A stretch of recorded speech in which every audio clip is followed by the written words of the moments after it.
Mga kabady, kain tayo ulit dito sa ating paboritong kainan. Ayan, ito yung tuhod ng baka. Ayan, kung sa ating tawagin bulalo. Ayan o, tuhod ng baka na may sabaw. Ayan, yan yung sabaw. At ayan, kakainin natin. Ito yung tinatawag na kubos. Kubos, ayan, tabang na tinapay yan, sasawsaw natin yan dyan. Ayan, ganyan.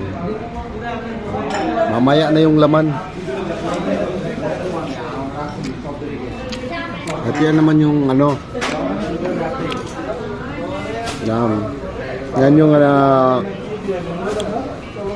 in-slice ng maliit. Carrots na may pipino. Pipigaan natin ng lemon. Yan. Ito yung sili. Kakainin natin ng hilaw yan. Ipagaan natin yan.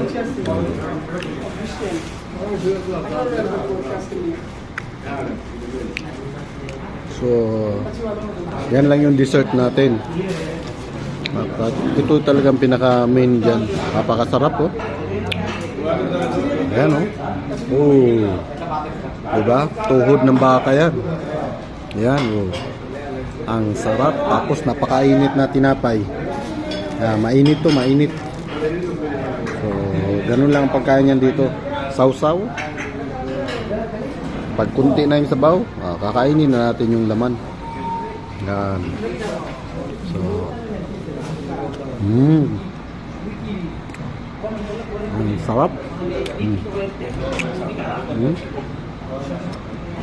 Ang sarap ng pagkaluto. Ang sarap yung lasa. Kuhang-kuha yung timpla ng mga Pilipino. So, kala nyo sa Pilipinas lang may bulalo. Ayan, yung bulalo dito. Tinatawag na paya.